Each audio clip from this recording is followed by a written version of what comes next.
Tu préfères quoi dans la vie? La consolation ou la désolation? Nous sommes dans notre parcours Dynamis, ce parcours de Pâques à Pentecôte qui nous permet de mieux connaître le Saint-Esprit, cette dynamite, cette force qui nous est donnée pour vivre en vrai chrétien. Hier, nous avons parlé de l'importance de relire sa vie parce qu'un homme qui ne connaît pas son passé est condamné à le reproduire.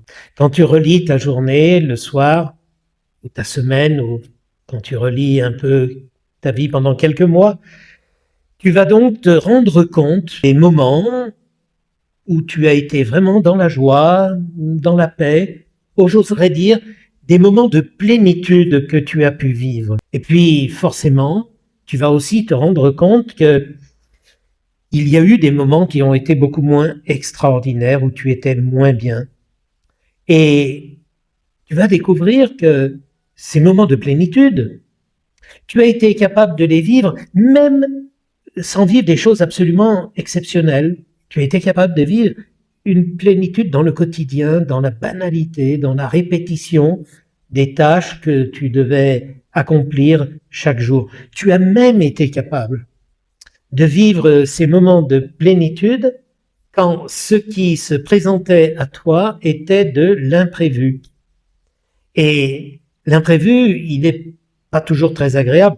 Il l'est d'autant moins si tu es quelqu'un de très organisé et qui panique dès qu'il y a de l'imprévu. Mais parfois, dans l'imprévu, on a des choses qui se présentent à nous et qui peuvent être difficiles. Voilà, on tombe malade, on nous apprend le décès ou la maladie d'une personne qu'on aimait. Il y a des choses imprévues à vivre et qui vont être difficiles. Mais si tu es un familier du Saint-Esprit, eh bien, face à ces situations imprévues, ou face à ton quotidien, à la répétition des tâches, tu vas donc invoquer le Saint-Esprit, comme je te l'ai dit 1000 fois par jour, pour lui demander de pouvoir faire face à l'imprévu. Et tu vas lui demander qu'il te permette de mettre un maximum d'amour dans chaque instant de ta vie. Et alors, même quand l'imprévu se présente à toi, tu pourras vivre des moments de grande plénitude. Et ces moments de grande plénitude, saint Ignace les appelle justement la consolation.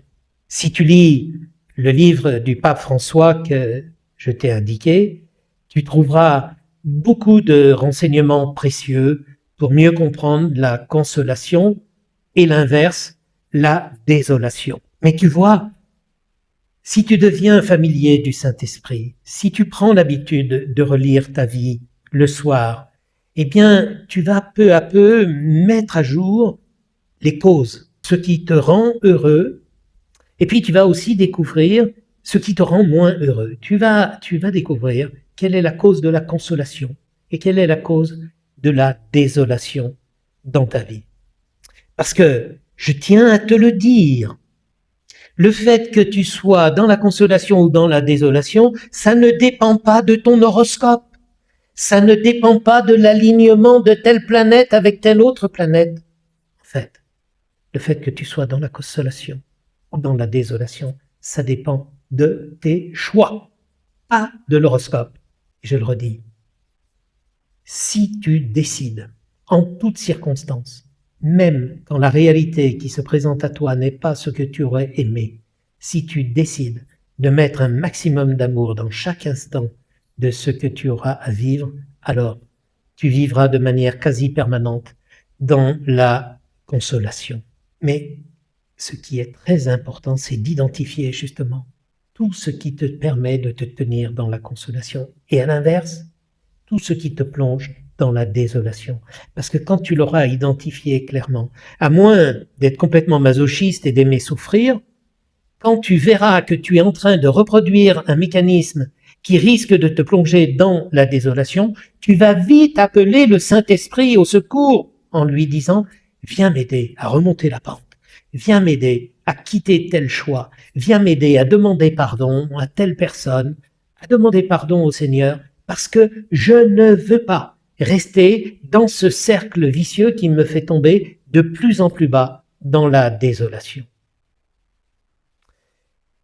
Oui, je t'encourage vraiment à être à l'écoute de ce qui, en toi, te conduit à la consolation ou à la désolation, pour que le Saint-Esprit devienne ton partenaire privilégié, pour te donner la force de continuer les choix qui te conduisent à la consolation et qui aideront les autres à vivre eux-mêmes dans la consolation et à abandonner ces mauvais choix qui te plongent dans la désolation et qui plongent aussi les autres dans la désolation.